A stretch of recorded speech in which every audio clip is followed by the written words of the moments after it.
ప్రస్తుతం అన్ని రంగాల్లోనూ కార్పొరేట్ దిగ్గజ సంస్థలు ఆర్టిఫిషియల్ ఇంటెలిజెన్స్ టెక్నాలజీ అంటే కృత్రిమ మేధ వినియోగాన్ని అయితే విపరీతంగా పెంచేశాయి. దానికోసం ఇతర దేశాల నుంచి నైపుణ్యత కలిగినటువంటి ఐటీ నిపుణులను వారు నియమించుకుంటూ ఉన్నారు.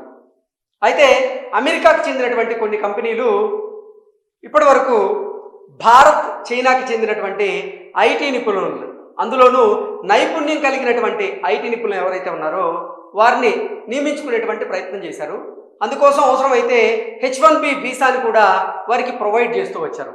అయితే అమెరికా అధ్యక్షుడైనటువంటి డొనాల్డ్ ట్రంప్ H1B వీసా మీద ఆంక్షలు విధిస్తూ ఆయన H1B వీసా రుసుమును అమాంతం పెంచేసినటువంటి క్రమంలో అవి అమెరికాలో ఉన్నటువంటి కొన్ని కార్పొరేట్ సంస్థల మీద తీవ్ర ప్రభావాన్ని అయితే చూపాయి. ఈ నేపథ్యంలోనే ఇప్పుడు అమెరికాలో ఉన్నటువంటి కొన్ని కార్పొరేట్ సంస్థలు, అందులోనూ ఐటీ సంస్థలు ఏవైతే ఉన్నాయో అవి ఒక కీలకమైనటువంటి నిర్ణయం తీసుకొని ఇప్పుడు డొనాల్డ్ ట్రంప్కి షాక్ ఇచ్చినట్లుగా తెలుస్తోంది.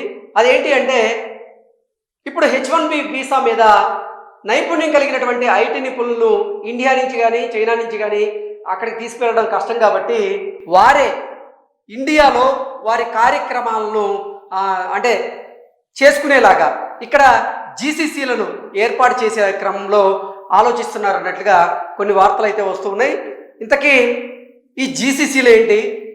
ఆ జీసీసీల ద్వారా ఇప్పుడు అమెరికాకి చెందినటువంటి ప్రముఖ కార్పొరేట్ సంస్థలు ఇక్కడ ఎలా వారి కార్యకలాపాలను చేయాలనుకుంటున్నారు అనేది మనం పూర్తి స్థాయిలో విశ్లేషణ చేసుకునేటువంటి ప్రయత్నం చేద్దాం. వీసా ఇవ్వకుంటే భారత్కు వెళ్దాం, జీసీసీలకు కీలక పనులు బదిలీ చేద్దాం, అమెరికా కంపెనీల వ్యూహం. సో ఇప్పుడు అమెరికాలో ఉన్నటువంటి ప్రముఖ ఐటీ సంస్థలు డొనాల్డ్ ట్రంప్కి అయితే షాక్ ఇచ్చేలాగా కీలకమైనటువంటి నిర్ణయాలు తీసుకున్నాయి. అమెరికా నుంచి ఇప్పటి వరకు చేస్తున్నటువంటి కార్యకలాపాలను ఇక మీదట ఇండియా వేదికగా చేయాలనేటువంటి నిర్ణయానికి ఇప్పుడు అమెరికాలో ఉన్నటువంటి కొన్ని కార్పొరేట్ సంస్థలు అయితే వచ్చాయి. దానికోసం జీసీసీలను ఏర్పాటు చేసి జీసీసీల ద్వారా వారి కార్యకలాపాలను వారు కొనసాగించాలి అనుకుంటున్నట్లుగా ఈ వార్త సారాంశంగా మనం విశ్లేషణ చేసుకోవచ్చు. అన్ని రంగాల సంస్థలు కృత్రిమ మేధ అంటే ఆర్టిఫిషియల్ ఇంటెలిజెన్స్ సాంకేతికతను వినియోగించడం మీద దృష్టి పెట్టాయి. ఇందుకు అవసరమైనటువంటి ఐటీ నిపుణులు పెద్ద సంఖ్యలో కావాలంటే H1B వీసాల సాయంతో అమెరికాలోని కంపెనీలు నియమించుకునేవి. అమెరికా అధ్యక్షుడు ట్రంప్ ఈ వీసాల మీద కఠిన ఆంక్షలు విధించినటువంటి నేపథ్యంలో కీలక పనులను భారత్కు బదిలీ చేయాలని అమెరికాలో ఉన్నటువంటి కొన్ని కంపెనీలు అయితే భావిస్తున్నట్లుగా తెలుస్తోంది. ఇప్పటికే భారత్లో జోరు మీద ఉన్నటువంటి గ్లోబల్ క్యాపబిలిటీ సెంటర్ అంటే జీసీసీ విస్తరణకు ఈ పరిణామాలతో మరింత వేగాన్ని అందిపుచ్చుకునేటువంటి అవకాశం ఉన్నట్లుగా విశ్లేషకులు అయితే చెప్తూ ఉన్నారు.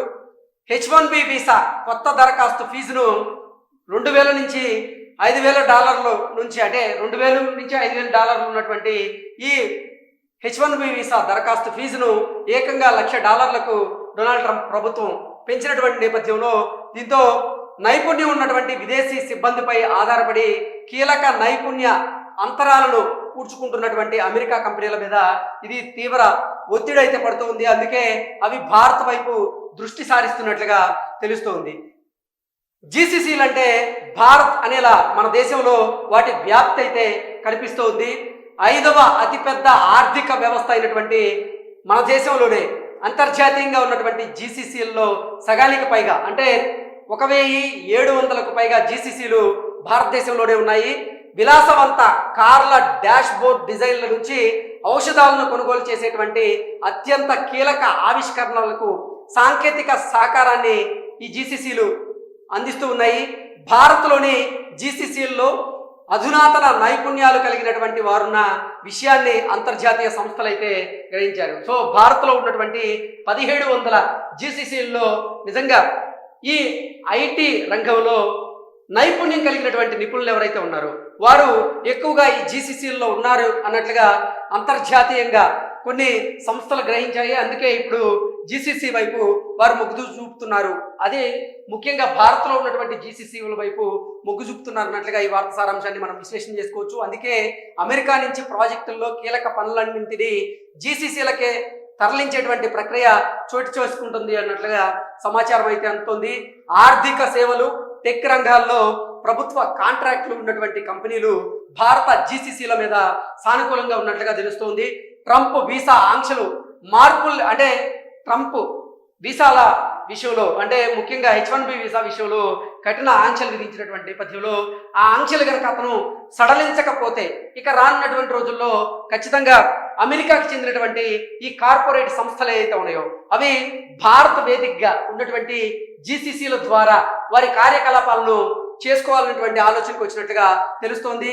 Artificial intelligence, product development, cyber భద్రత, అనలిటిక్స్ వంటి హై ఎండ్ వర్క్ను అమెరికా సంస్థలు తమ భారత జీసీసీలకు తరలిస్తూ ఉన్నాయి. అవుట్ సోర్సింగ్ బదులుగా తమ కంపెనీకే చెందినటువంటి జీసీసీలకు పంపడం వ్యూహాత్మకంగా మంచి పని అవుతుందంటూ ఆ కంపెనీలు భావిస్తున్నట్లుగా సమాచారం అయితే అందుతుంది. కరోనా నేర్పింది అన్ని. కరోనా పరిణామాల్లో ఏ పనైనా ఎక్కడి నుంచి అయినా చేయొచ్చు అనేది క్లియర్గా అందరికీ తత్వం బోధపడింది. కీలక సాంకేతిక పనులు అందుకు మినహాయింపు కాదని కాగ్నియంట్ మాజీ ఎండి అయినటువంటి రామ్మూర్తి ఆయన చెప్తూ ఉన్నారు.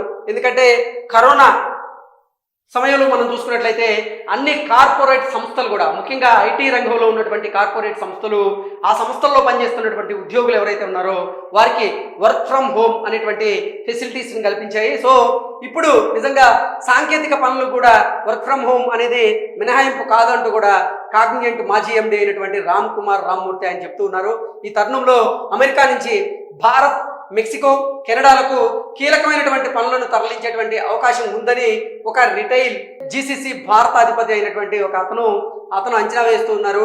ట్రంప్ ఆంక్షలకు ముందు అంచనాల ప్రకారంగానే భారత్లో జీసీసీల సంఖ్య 2030 కల్లా 2200కు చేరవచ్చు అనేటువంటి అంచనాలు అయితే వేస్తూ ఉన్నారు. ప్రస్తుత పరిస్థితుల్లో ఈ సంఖ్య మరింత పెరగచ్చు అనేటువంటి అంచనాలకు కూడా ఉన్నారు.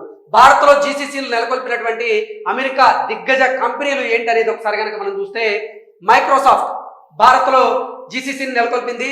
గూగుల్, అమెజాన్, గోల్డ్మన్ సాక్స్, Walmart, JP Morgan Chase, salesforce, IBM, Intel, అలాగే గైడ్ వైర్ సాఫ్ట్వేర్ ఈ సంస్థలన్నీ కూడా ఈ అమెరికాకు చెందినటువంటి ఈ దిగ్గజ సంస్థలు ఇప్పుడు భారత్లో జీసీసీలను అయితే నెలకొల్పాయి. కాబట్టి ఈ H1B వీసాల మీద కఠిన ఆంక్షలు ఉన్నటువంటి నేపథ్యంలో ఆ H1B వీసాలను వేసి నైపుణ్యం కలిగినటువంటి ఉద్యోగులు, ఐటీ నిపుణులు ఎవరైతే ఉన్నారో వారిని ఇప్పుడు అమెరికా తీసుకువెళ్ళడం కంటే కూడా ఆ ప్రాజెక్టులకు సంబంధించినటువంటి పనులను భారత వేదికగా ఉన్నటువంటి కొన్ని జీసీసీలకు అప్పచెప్పడమే మంచిదని ఈ కంపెనీలన్నీ కూడా భావించినట్లుగా తెలుస్తోంది. దీని ద్వారా డొనాల్డ్ ట్రంప్కి అయితే ఈ కార్పొరేట్ కంపెనీలు భారీగా షాక్ ఇచ్చాయనేది మనం విశ్లేషణ చేసుకోవచ్చు.